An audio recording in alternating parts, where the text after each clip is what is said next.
ರಾಜೀವ್ ಗಾಂಧಿ ವಸತಿ ನಿಗಮದಲ್ಲಿ ಹಣ ಕೊಟ್ಟರೆ ಮಾತ್ರ ವಸತಿ ಹಂಚಿಕೆ ಆಗ್ತದೆ ಅಂತ ಬಿಆರ್ ಪಾಟೀಲ್ ಗಂಭೀರ ಆರೋಪ ಮಾಡಿದೆ ಸರ್. ನನಗೆ ಗೊತ್ತಿಲ್ಲಪ್ಪ, ನಂಗೆ ಹಿಂದುಳಿದವ್ರದ್ದು ಮತ್ತು ಎಸ್ ಕಿತ್ತು ಕೊಡ್ತಾ ಇದ್ರೆ ಆರೋಪ ಮಾಡ್ತಾರೆ. ನಾವು ಯಾರ್ದು ಕಿತ್ತು ಕೊಡ್ತಾ ಇಲ್ಲ. ಒಂದು ತಮ್ಮೆಲ್ಲರೂ ಕೂಡ ಮಾಹಿತಿ ನಾನು ಕೊಡ್ತಾ ಇದ್ದೀನಿ, ನಾವು ಯಾರು ಕಿತ್ತು ಕೊಡ್ತಾ ಇಲ್ಲ. ಸಹಚಾರ ವರದಿ ಇತ್ತು. ಒಂದು ಗ್ರಾಮೀಣ ಪ್ರದೇಶದಲ್ಲೂ ಕೂಡ 15% 10% ಇತ್ತು.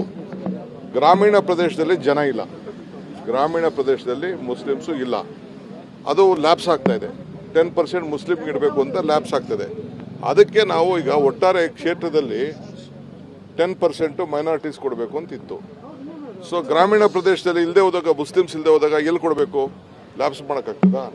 ಈಗ ಶೆಡ್ಯೂಲ್ ಕ್ಯಾಸ್ಟಲ್ಲೂ ಕೂಡ ಎಷ್ಟೋ ಕಡೆ ನಾವು ಶೆಡ್ಯೂಲ್ ಕ್ಯಾಸ್ಟ್ಗೆ ಪ್ರಿಫರೆನ್ಸ್ ಕೊಟ್ಟಿದ್ದೀವಿ.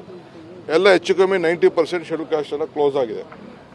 ಹೊಸ್ದಾಗಿರೋರೆಲ್ಲ ಫೌಂಡೇಶನ್ ಹಾಕೋಬೇಕು. ಅವರು ನಾವು ಫೌಂಡೇಶನ್ ಹಾಕಿದಾಗ ಮಾತ್ರ ನಾವು ಕೊಡೋಕ್ಕೆ ಸಾಧ್ಯ. ಫೌಂಡೇಶನ್ ಇಲ್ಲದೆ ನಾವು ಹಂಗೆ ದುಡ್ಡುಗಳು ಕೊಡೋಕ್ಕಾಗಲ್ಲ.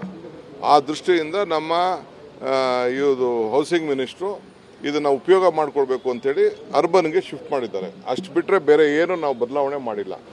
ಏನು ಅವ್ರಿಗೇನು 10% ಕೊಡಬೇಕು ಅಂತ ಇದ್ದೀವಿ, 10% ಇಲ್ಲಿಗೆ ಶಿಫ್ಟ್ ಆಗ್ತದೆ, ನಗರಕ್ಕೆ ಶಿಫ್ಟ್ ಆಗ್ತದೆ. ಸೊ ಅದರಿಂದ ನಾನೆಲ್ಲ ಕ್ಯಾಬಿನೆಟ್ ನೋಡ್ನ ನಾನೇ ಭಾಳ ಖುದ್ದಾಗಿ ಪರಿಶೀಲನೆ ಮಾಡಿ ನಾನು ನೋಡಿದ್ದೀನಿ.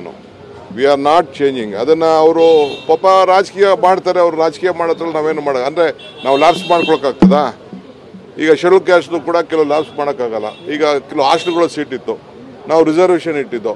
ಶೆಡ್ಯೂಲ್ ಕ್ಯಾಸ್ಟ್ ಎಲ್ಲ ಮುಗಿದೋಯ್ತು. ಅದಕ್ಕೆ ಜನರಲ್ಗೆ ಅವಕಾಶ ಮಾಡಿಕೊಟ್ಟಿದ್ದೀವಿ. ಜನರಲ್ಗೆ, OBCಗೆ ಕೆಲವ್ರಿಗೆ ಅವಕಾಶ ಮಾಡಿಕೊಟ್ಟಿದ್ದೀವಿ.